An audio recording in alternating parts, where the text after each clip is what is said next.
ਭਗਵਤ ਗੀਤਾ ਦੀ explanation ਲੈ ਕੇ ਹਰ ਹਫਤੇ ਅਸੀਂ ਤੁਹਾਡੇ ਨਾਲ ਸਾਂਝ ਪਾਇਆ ਕਰਦੇ ਹਾਂ ਤੇ ਤੁਹਾਡੇ ਨਾਲ ਸਾਥ ਦਿੰਦੇ ਨੇ ਰਜਨੀ ਸ਼ਰਮਾ ਜੀ, ਜਿਹੜੇ ਕਿ ਇੱਕ ਹਿੰਦੂ ਡਿਵੋਟੀ ਹਨ।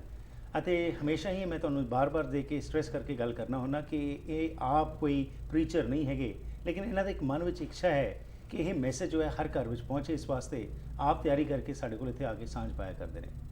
ਪਿਛਲੀ ਵਾਰੀ ਅਸੀਂ 7th ਚੈਪਟਰ ਤੱਕ ਪਹੁੰਚ ਗਏ ਸੀ, ਸੋ ਆਓ ਉਸ ਨੂੰ ਸਮ ਅਪ ਕਰਕੇ ਅੱਗੇ ਕੀ ਗੱਲਬਾਤ ਹੁੰਦੀ ਹੈ ਅਰਜੁਨ ਅਤੇ ਕ੍ਰਿਸ਼ਨ ਜੀ ਵਿਚਕਾਰ, ਉਸ ਵਿੱਚ ਤੁਹਾਨੂੰ ਮੁੜ ਤੋਂ जोड़ते हैं। जय Anu ji, once again welcome to the programme. Thank you जी। सो लास्ट टाइम जो आपने बात की थी वो 7th चैप्टर के एंड तक हम पहुंच गए थे, तो इससे पहले कि हम 8th को चैप्टर में एंटर करें, चाहेंगे कि उसको अगर आप सम अप कर दीजिए। जी ज़रूर। देखिए, छठे अध्याय में भगवान ने ध्यान योग की बात की थी जी। तो जब ध्यान योग की बात भगवान ने की तो ध्यान योग से मनुष्य की अंतर यात्रा शुरू हो जाती है। राइट। इससे पहले उसकी सारी इंद्रियां, मन, उसकी बुद्धि हर वक्त मटेरियल एनर्जी में रहती है, संसार में रहती है, उसकी ऊर्जा या एनर्जी बाहर की तरफ बहती है। तो ध्यान योग में एंटर करने के बाद अंतर यात्रा अब शुरू हुई। जी। अंतर यात्रा शुरू हुई तो जो आत्मा का ज्ञान है या आत्मा की स्थिति में धीरे धीरे मनुष्य जाने लगता है, उस ओर अब अग्रसर होने लगा। जी। तो जब उस स्थिति में पहुंचा तो अब भगवान ने उनको आत्मा का विज्ञान बताना शुरू किया, या साइंस ऑफ द सोल उन्होंने रिवील की अर्जुन को। जी। तो पिछली बार भगवान ने बताया कि कैसे उनकी एक मटेरियल एनर्जी है और एक स्पिरिचुअल एनर्जी है। मटेरियल एनर्जी 8 भागों में बटी हुई है, जैसे कि जल, पृथ्वी, वायु, आकाश, अग्नि, ये 5 तत्व, और मन, बुद्धि और अहंकार, ये 3, ये 8 को मिला के उनकी अपरा प्रकृति है। फिर उनकी एक चेतन शक्ति है जिसे उन्होंने परा प्रकृति कहा। और ये कहा कि जो भी तुम्हें दिख रहा है वो इन दोनों से मिलकर बना है, और ये दोनों ही प्रकृतियां, चाहे मटेरियल हो या स्पिरिचुअल, वो मेरी हैं और मेरे से उत्पन्न हो रही हैं। जी। ये बात भगवान ने 7वें अध्याय में अर्जुन को बताई। उसके बाद उन्होंने अर्जुन को कहा कि देखो अर्जुन, जो लोग वृद्धावस्था और मृत्यु दोनों ही शरीर के धर्म हैं, शरीर बूढ़ा होता है, शरीर मरता है, तो भगवान ने कहा कि इन दोनों से पार जाने के लिए, अर्थात आत्मा में स्थिति होने के लिए, क्योंकि आत्मा अजर है और अमर है, ना वो बूढ़ी होती है ना मरती है, उसकी शाश्वत स्थिति है। तो भगवान ने कहा कि अजर अमर आत्मा में स्थिति पाने के लिए जो लोग मेरा आश्रय करके प्रयत्न करते हैं, वो ब्रह्म को, अध्यात्म को, कर्म को संपूर्ण रूप से जान जाते हैं। इस शरीर में आदिभूत क्या है, आदिदेव क्या है, आदियज्ञ क्या है, इन सब को भी जानकर अंत समय में शरीर त्यागते हुए मुझे प्राप्त होते हैं। जी। ऐसा कह के उन्होंने 7वां अध्याय खत्म किया। ओके। सो क्योंकि जैसे आपने कि जो आत्मा है ये तो हमेशा ही जीवित रहेगी, ये कभी मरती नहीं है, ना ये बूढ़ी होती है। जी। तो अब ये जो वार्तालाप चल रही है, क्योंकि 8वें अध्याय में अब हम एंटर कर रहे हैं और सारी स्टेजेस में से वो अर्जुन को निकाल रहे हैं ताकि उनका मनोबल जो है मजबूत होता जाए और वो अपना निर्णय करने में उनको सहाय हो, जो आप बता रहे हैं। जी। तो 8वें चैप्टर में फिर किस चीज़ के ऊपर फोकस किया गया है? देखिए, 8वें अध्याय में सबसे पहले हम ये देखें कि अब अर्जुन की मनस्थिति क्या है। राइट। युद्ध के मैदान में खड़े होके भी अब उन्होंने अपने इस मन को कि मुझे युद्ध करना है या नहीं करना, या युद्ध में क्या होगा, सभी को अब उन्होंने ही हैज पुट इट, कहना चाहिए कि sort of back burner. Right. अब उनके मन में ये बात आ रही है कि भगवान मृत्यु के बाद का ज्ञान दे रहे हैं। जी। और युद्ध के मैदान में मृत्यु का क्षण कोई भी क्षण हो सकता है, तो मेरे पास एक ऐसा अवसर आ गया है कि मृत्यु के बाद का ज्ञान मुझे मिल जाए। जी। और वो ऐसा श्रेष्ठतम ज्ञान दोबारा सुनने का मुझे मौका मिलेगा भी या नहीं मिलेगा, वो अपनी सारी बातें भूल के पूरा ध्यान उनका अब ये हो गया है, इस बात में उनका विश्वास हो गया है कि मृत्यु से परे की बात कुछ है। जी। शरीर से आगे की बात कुछ है और भगवान मुझे उसका ज्ञान दे रहे हैं, Right. तो मुझे ये चाहिए कि इस वक्त मैं सब भूल के उस श्रेष्ठ ज्ञान को सुनूं और समझूं। So basically is got engrossed into जो बताया जा रहा है, अब उसके अंदर उनकी जो मन वृत्ति है वो टिक गई है। जी ओके। जी। तो 8वां अध्याय जो है वो भगवान ने जो पीछे टेक्निकल टर्म्स कुछ यूज करी थी, जी। तो भगवान का ये जो 8वां अध्याय है अर्जुन के इन क्वेश्चन से स्टार्ट होता है। ओके। तो अर्जुन पूछते हैं भगवान से कि भगवान मुझे बताइए ब्रह्म क्या है, अध्यात्म क्या है, कर्म क्या है, आदिभूत क्या है, आदिदेव क्या है, Right. आदि यज्ञ क्या है, इस शरीर को छोड़ के जाते हुए मनुष्य आपको कैसे प्राप्त करता है। तो 7 क्वेश्चंस जी। He asked in the Eighth opening chapter. Of this 8th chapter. तो भगवान उन्हीं प्रश्नों के उनको जवाब देते हैं और फिर अपनी तरफ से मार्ग बताते हैं। सो ये जैसे आपने बताया कि एक तरफ तो वो जंग का मैदान है और वहाँ जी। भी अगर, और इसको अगर हम अपने रोज़मर्रा ज़िंदगी में देखें कि हम जहाँ पे स्ट्रगल कर रहे हैं हर चीज़ के साथ, जी। लेकिन अगर स्पिरिचुअलिटी के बारे में अगर हमारे अंदर हमें सही ज्ञान मिले तो हमारे अंदर भी वो आकांक्षा जो है पैदा हो सकती है कि हम भी इस रास्ते पे चल रहे हैं और हमें और नॉलेज मिले। जी। So this is what is, अगर मैं इसको कोरिलेट करूं, क्योंकि एक तरफ तो इतना भयंकर युद्ध होने वाला है और दूसरी तरफ एक व्यक्ति जो है वो सबको भूल के अगर ब्रह्म की ज्ञान कर रहा है, तो इसका मतलब कि उसका जो अटेंशन है एकदम डाइवर्ट कर दी गई है और वो अब जानना चाहता है। और ये जो सवाल आपने पैदा किए, जी। राइट, तो क्या कहते हैं जी? एक और बड़ी बात ये है हाँ।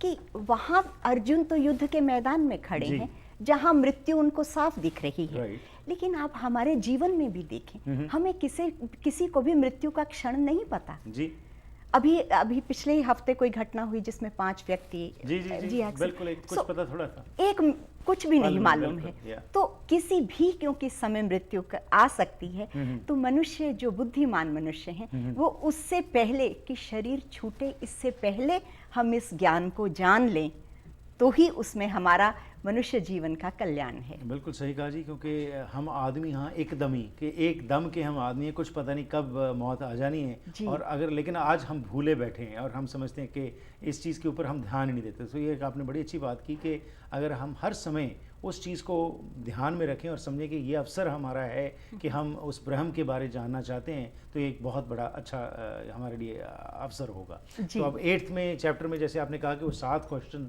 लिए हैं, तो हम चाहेंगे कि उसके बारे में बताइए क्या कहते हैं जी।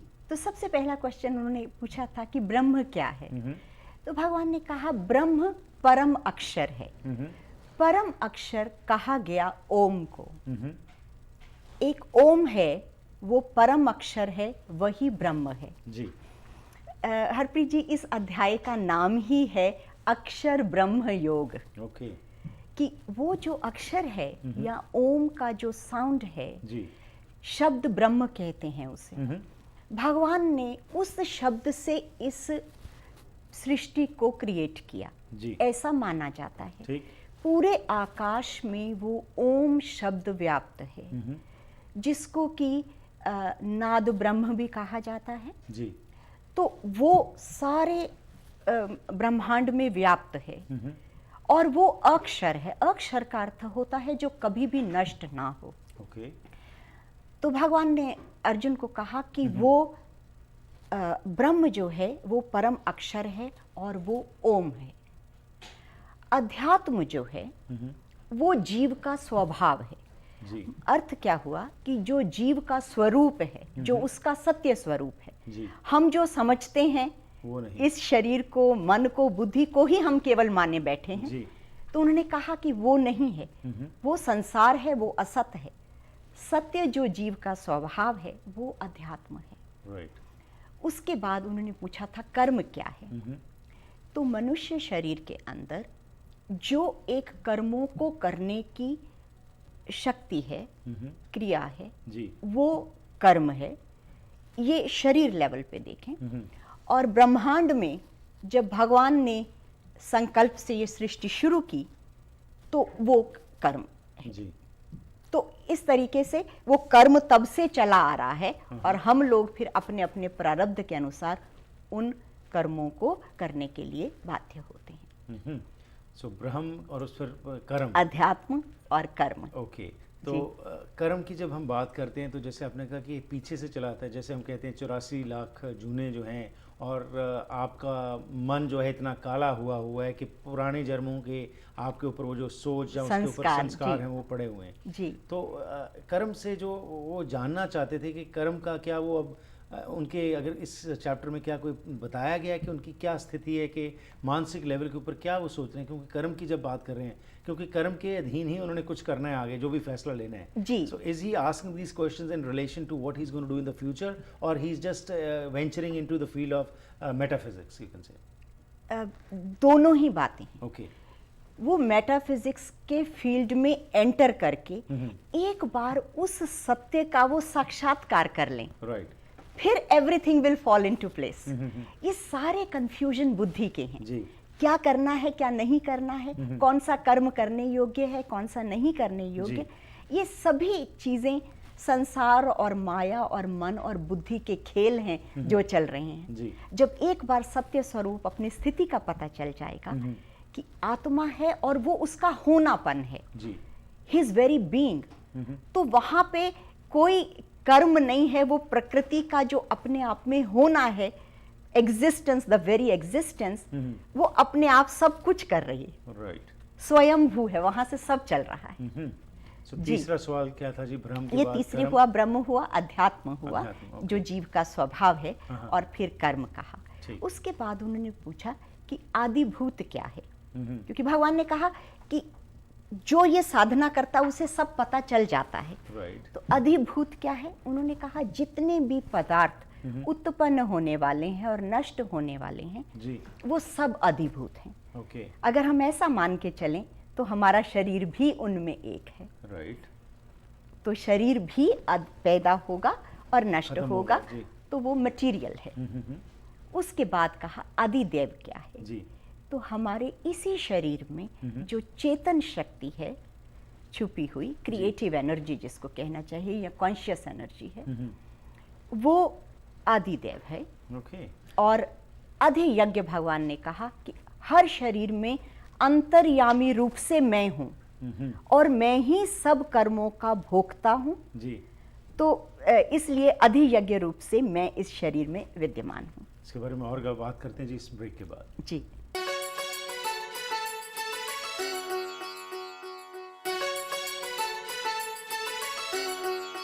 ਅਧਿਆਤਮਕ ਖੇਤਰ ਵਿੱਚ ਤੁਰਨ ਵਾਸਤੇ ਹਰ ਇੱਕ ਧਰਮ ਦੇ ਵਿੱਚ ਗ੍ਰੰਥ ਹਨ ਜਿਹੜੇ ਸਾਨੂੰ ਦੱਸਦੇ ਨੇ ਕਿ ਅਸੀਂ ਚੰਗੇ ਇਨਸਾਨ ਬਣਨਾ ਹੈ, ਪਰ ਇਹਨਾਂ ਗ੍ਰੰਥਾਂ ਦੇ ਵਿੱਚ ਜੋ ਕੁਝ ਲਿਖਿਆ ਗਿਆ ਹੈ ਉਹਨੂੰ ਕਿੰਨਾ ਕੁ ਅਸੀਂ ਸਮਝਦੇ ਹਾਂ, ਉਸ ਨੂੰ ਮੁੱਖ ਰੱਖ ਕੇ ਭਗਵਦ ਗੀਤਾ ਦੀ ਐਕਸਪਲੇਨੇਸ਼ਨ ਲੈ ਕੇ ਹਰ ਹਫਤੇ ਤੁਹਾਡੇ ਉਸ ਦੀ ਸਾਂਝ ਪਾਉਂਦੇ ਹਾਂ।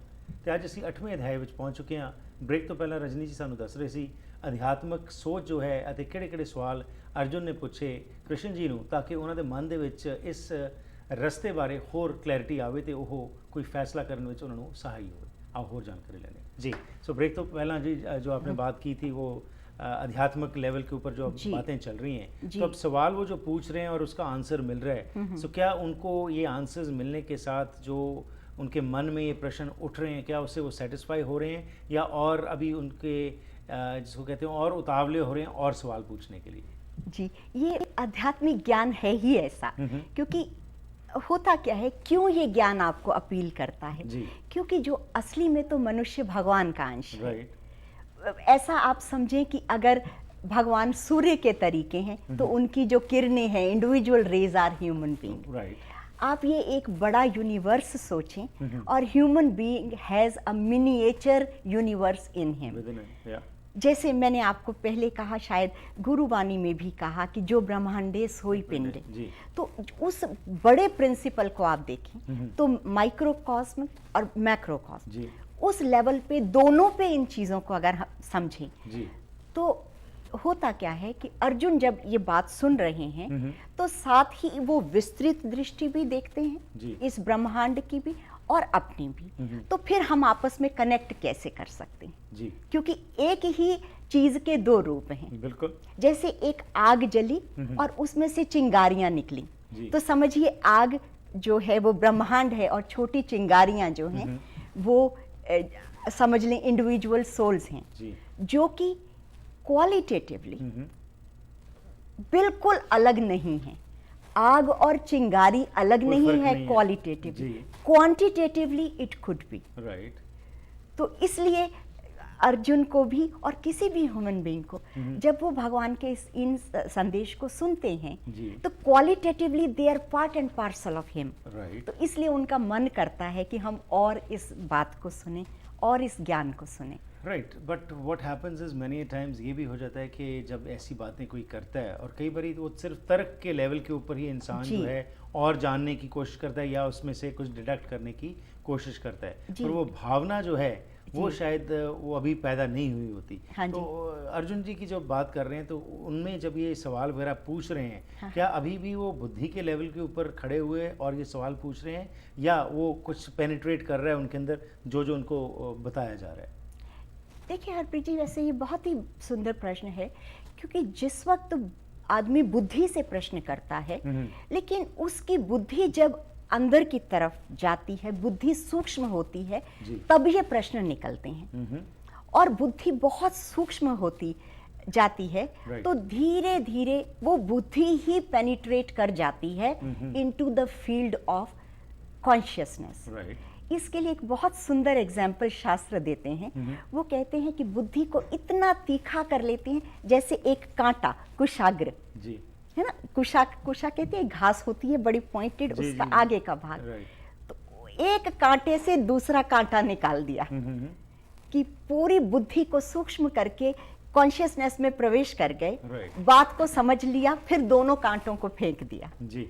और फिर आपको जब इस ज्ञान का पता चल गया तो फिर जीवन जीना बहुत आसान हो जाता है, Right. बहुत ब्लिसफुल हो जाता है, बहुत सुखपूर्ण हो जाता है। सो क्या इस चैप्टर में सिर्फ क्वेश्चंस जो पूछे उसी के ऊपर बातें हुई या और भी कुछ बताया गया? जी, ऐसा है कि अब भगवान ने, जैसे अर्जुन ने कहा कि वो अंत काल में कैसे जानता जी। है, जब शरीर छोड़ रहा है तो कैसे जानता है।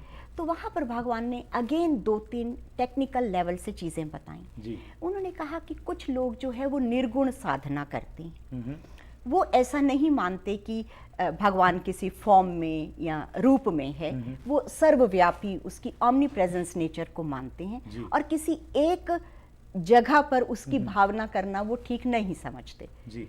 तो वो लोग जो हैं, उस तरह के जो निर्गुण भगवान को मानने वाले लोग हैं, वो क्या करते हैं, वो अभ्यास से, जैसे हमने ध्यान योग की जब बात की थी तो वो जी। निर्गुण साधना है। तो ध्यान योग से, अभ्यास से अपने प्राणों के ऊपर विजय प्राप्त करते हैं। कैसे?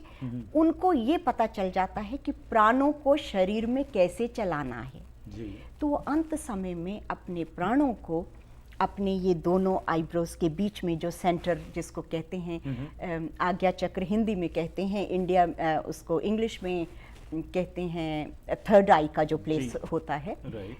तो वहाँ पे वो अपने प्राणों को स्थित करते हैं योग बल के द्वारा, अभ्यास के द्वारा, जी। और फिर ओम अक्षर ऐसा उसका उच्चारण करते हुए वो सीधे ब्रह्म के साथ उनका वो कनेक्शन हो जाता है, शरीर छोड़ते हैं। जी।